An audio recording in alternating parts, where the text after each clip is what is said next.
So, when you dropped off this stack of sources for us to look into today, I immediately thought about how an architect protects a really fragile building. Oh, like during a massive thunderstorm. Yeah, exactly. Like you don't try to magically stop the storm, right? Instead, you install a lightning rod. Right, right. You deliberately give all that destructive, chaotic energy a highly visible target to strike, just so the actual structure of the foundation survives the night.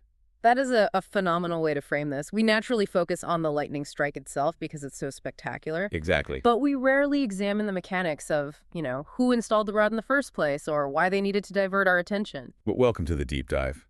You asked us to make sense of the disparity between the myth and the historical reality of a woman whose name is pretty much entirely synonymous with the concept of the femme fatale. Oh, yeah. Mata Hari. Right, Mata Hari. We're going to separate the dazzling, seductive illusion of the master spy from the incredibly tragic reality of Margaretha Gertrude de Zell. Because honestly, her story isn't actually about espionage at all. No, it's really not.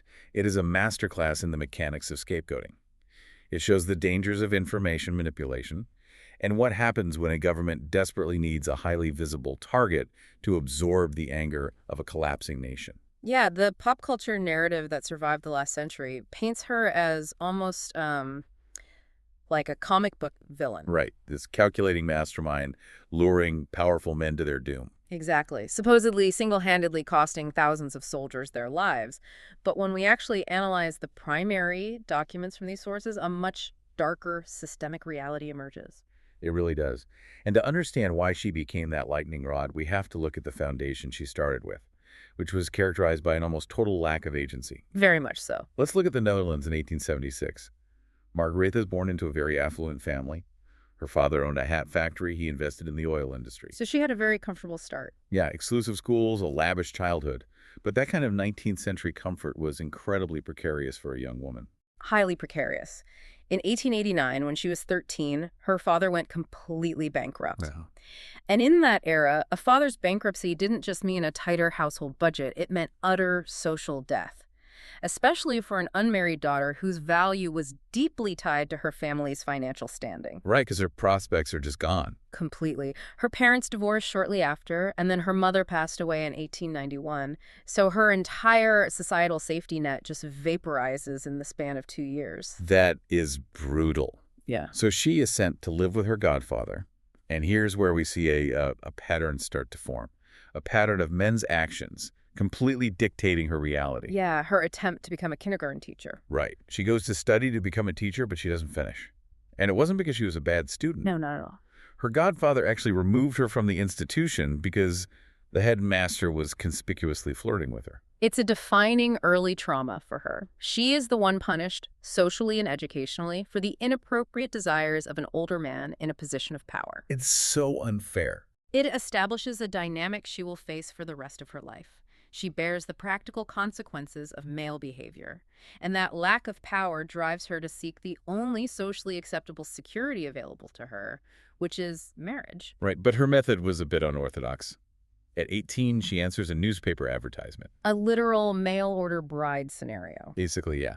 A Dutch colonial army captain named Rudolf MacLeod was looking for a wife. They marry in 1895. And on paper, this is supposed to be her salvation, right? That was the idea. She marries into the Dutch upper class, supposedly securing her financial future, and they move out to the Dutch East Indies. Which is modern-day Indonesia, out to the island of Java. But the reality of colonial military life for a young wife in that specific environment was isolating and often brutal. The marriage was an absolute nightmare. The sources paint a really grim picture of MacLeod. MacLeod was a severe alcoholic. He physically abused her. He continually blamed her for his own failure to secure military promotions. Which makes no sense. I know. Furthermore, the societal structure of the Dutch colonial army at the time practically encouraged officers to keep local concubines, which MacLeod did openly. Okay, I want to pause on what happens next, because it's horrific, and it completely shatters whatever was left of her life. Right. They had 2 children, a son Norman and a daughter Jean. Right. In 1899, both children fall violently ill. The family's official public claim was that an irate servant, or perhaps a local enemy of MacLeod's, had poisoned the children's food. Yeah, but the historical sources point to a much darker medical reality. What was it? The underlying cause was almost certainly congenital syphilis, which the children had contracted from their parents, specifically from MacLeod's indiscretions. Oh my gosh. Yeah, the poisoning story was likely just a cover for the fact that the children were suffering from the horrific complications of the disease itself, or from the highly toxic mercury treatments that were the standard medical response at the time. Mercury treatments were notoriously lethal, and the little boy, Norman, dies. The daughter barely survives. It's incredibly tragic. And the trauma of that loss finally breaks the marriage. They separate and eventually divorce by 1906. The court actually awards Margaretha custody of her daughter. But MacLeod simply refuses to pay the mandated child support. Typical. And during one visitation, he just keeps the girl and refuses to give her back. And because Margaretha has no independent wealth and no legal resources to enforce the court order, she is entirely powerless. She just has to let her go. She has to rationalize the loss just to survive it.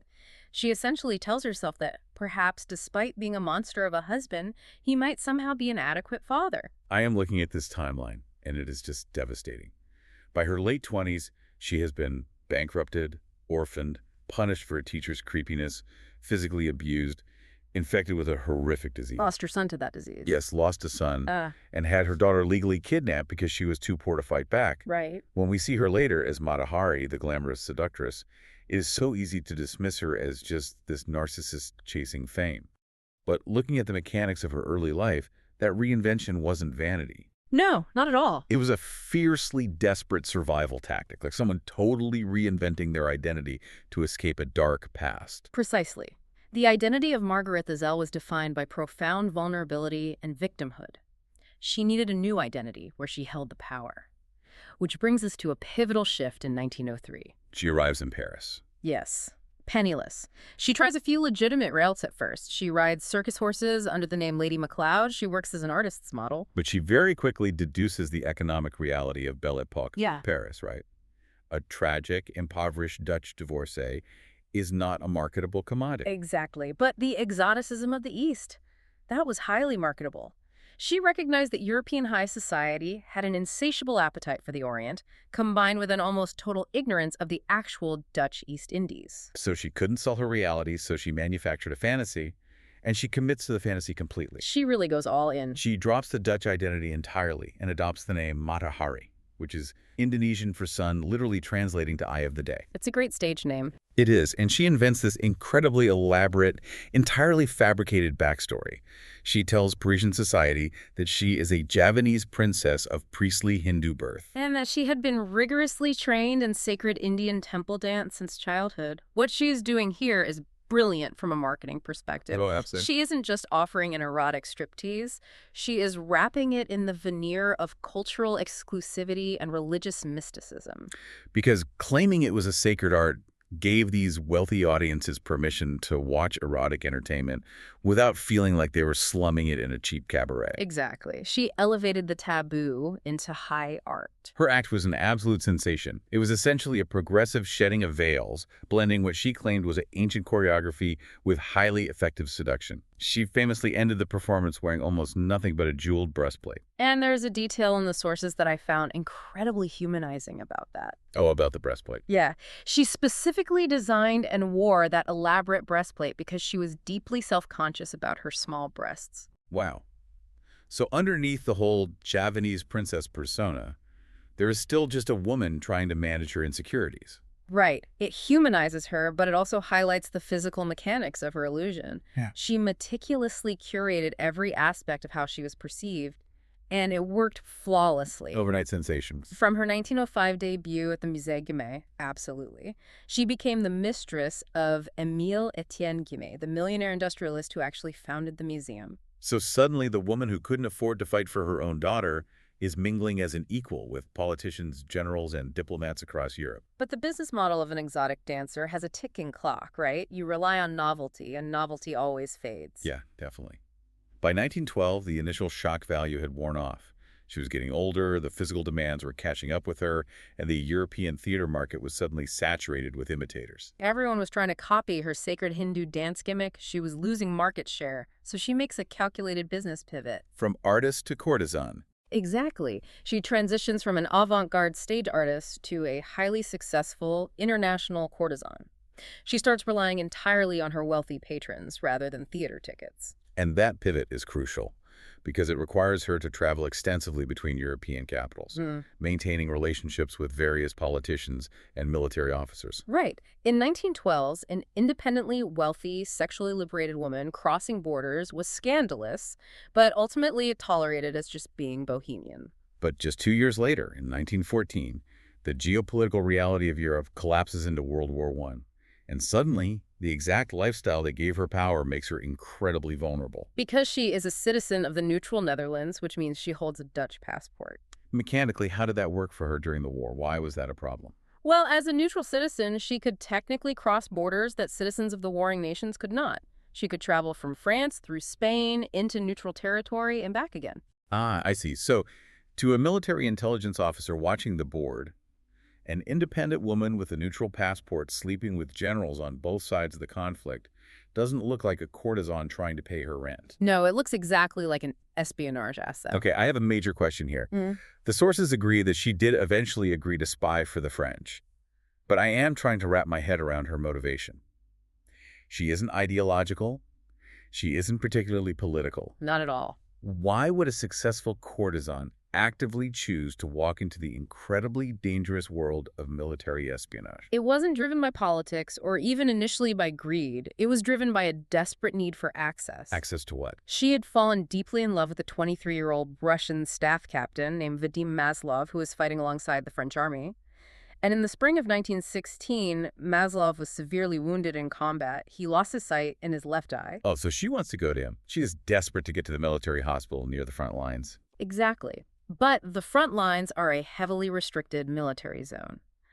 As a foreign civilian, she is totally barred from travel. She is entirely blocked by the French military bureaucracy. And this is when she is intercepted by French military intelligence. Yeah. The Deuxième Bureau, right? Yes, specifically a captain named Georges Ledoux. Ledoux sees a woman desperate for a travel pass, and he sees an opportunity to exploit her network. He offers her a Faustian bargain. The French will grant her the travel documents to see her blinded lover, and they will pay her an astonishing 1 million francs. But only if she agrees to work for France as a spy. And her specific target is the German Crown Prince Wilhelm. No, wait, I have to push back on this. Because the French military, one of the most sophisticated forces on the planet, offered a dancer 1 million francs to spy on the heir to the German Empire. Simply because she had performed for him a few times before the war. That sounds completely absurd. Did the French actually think she was capable of high-level intelligence gathering? It sounds absurd to us now, definitely, but it reveals a fascinating mechanism of how propaganda can completely blind even professional intelligence agencies. How so? The French intelligence had fallen victim to Germany's own public relations machine. For years, the German government had aggressively promoted Crown Prince Wilhelm as this fearsome, brilliant military mastermind leading the imperial flottas. So the French genuinely believed he was a critical strategic target. But he wasn't. Not at all. Behind all that propaganda, the Crown Prince was essentially a playboy. He was notoriously focused on womanizing, drinking, and partying. Unbelievable. His actual day-to-day involvement in high-level military strategy was minimal. He was largely a figurehead managed by his staff. So you have this incredible historical irony. French military intelligence is hiring a fabricated Javanese princess to go spy on a fabricated German military genius. It is an illusion hunting an illusion. That's a perfect way to put it. So she accepts Ledoux's deal. She wants the 1 million francs to secure a life with Maslov. She travels to Madrid in late 1916 to begin her espionage career. But she is way out of her depth, isn't she? Does she even know what actionable military intelligence looks like? No, she doesn't. She operates the only way she knows how, by charming men in drawing rooms. In Madrid, she makes contact with the German military attaché, Major Arnold Kahl. And what does she offer him? She apparently offers him some outdated French secrets or Parisian gossip in exchange for money. Whether she was genuinely trying to play a double agent for profit or simply trying to manipulate Calais into helping her get to the Crown Prince to fulfill her French mission remains highly debated. But the Germans are professional intelligence officers. They see right through her, don't they? Immediately. Major Kahl reports back to the chief intelligence officer of the German Imperial Army, General Walter Nicolai. Nicolai evaluates her output and realizes she is completely useless. She isn't exactly providing troop movements or artillery coordinates. Right, she is providing the kind of high society gossip you could glean at a Parisian dinner party. She is a liability, and worse, she is a liability demanding payment. General Nikolai decides she needs to be eliminated from the board. But they don't just cut her loose. They engineer her destruction using her own employers. This is the mechanism of the double cross, and it is brutally efficient. It really is. Major Canley in Madrid starts transmitting radio messages back to Berlin.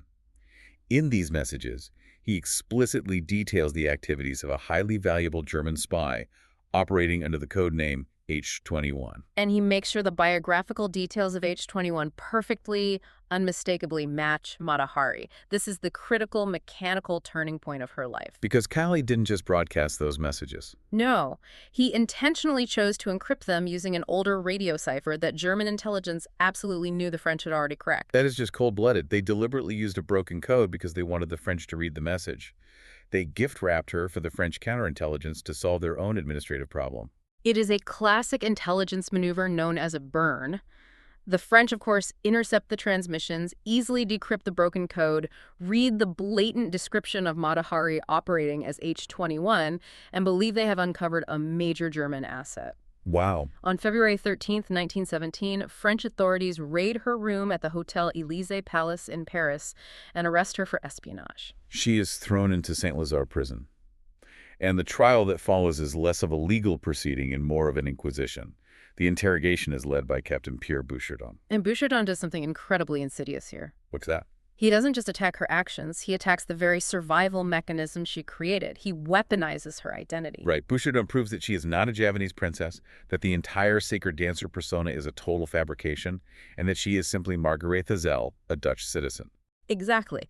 He then uses that fact as his primary psychological weapon. His argument to the tribunal was essentially this. If this woman is capable of constructing such a massive, lifelong lie about her very identity, her character is fundamentally dishonest. Therefore, she is inherently capable of the deceit required for treason. Her own French handler, Captain Ledoux, the man who forced her into this by dangling a travel pass to see her wounded lover, testifies against her. The sources show he actively suppressed evidence that would have exonerated her, making her clumsy attempts to fulfill his mission look like active sabotage against France. I kept asking myself, reading this, why? Why did the French military apparatus need to completely crush this one, frankly incompetent civilian asset? To understand the why, we have to look at the exact timing of her trial. It is the spring of 1917.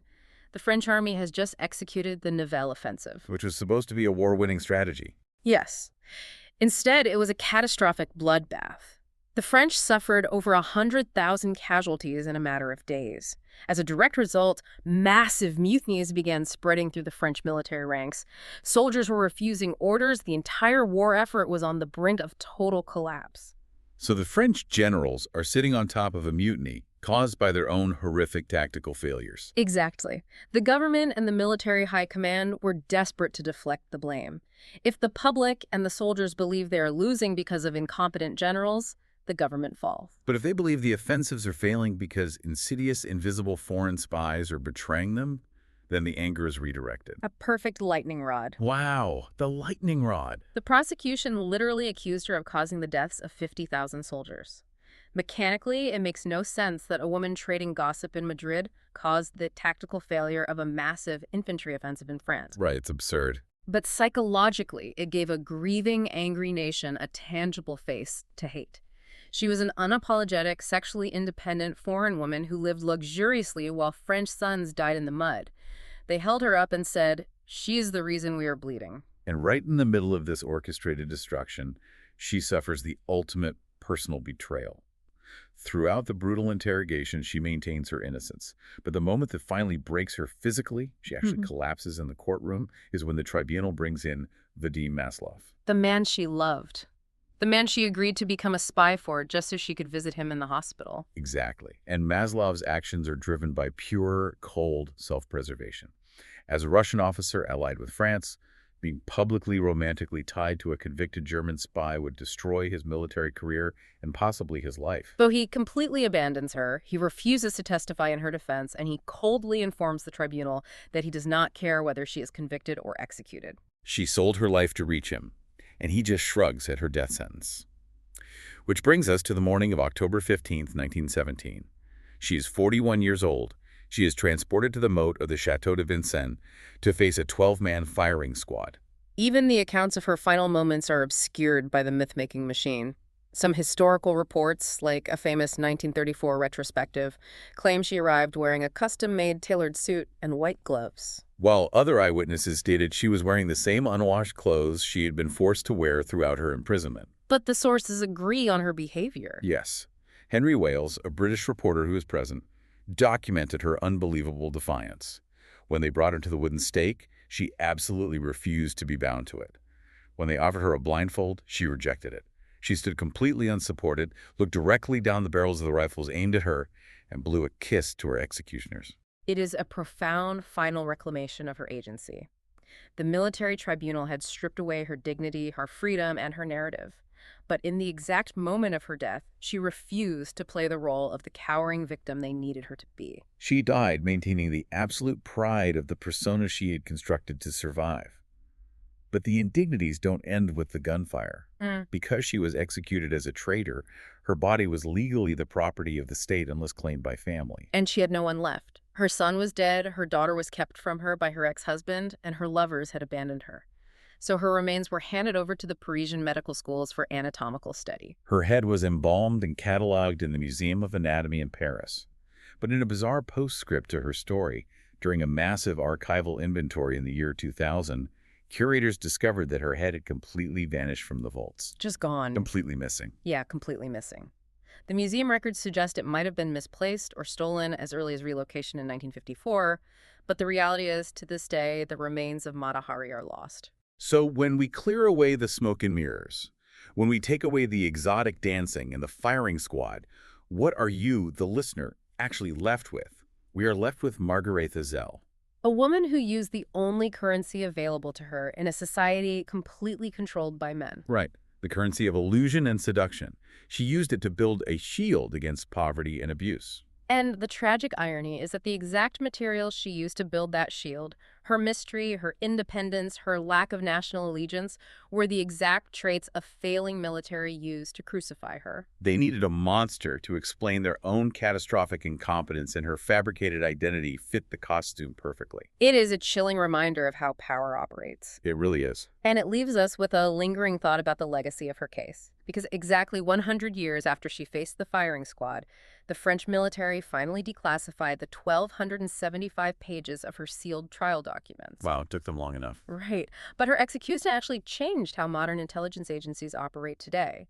It formalized the danger of what agencies now call walk-ins. What's a walk-in? It's basically a civilian asset motivated by romance or ego rather than ideology, because they are unpredictable. Highly unpredictable. Today, intelligence agencies spend massive resources specifically to avoid a Mata Hari scenario, where an untrained asset accidentally creates an international diplomatic crisis simply because they don't understand the machinery they've stumbled into.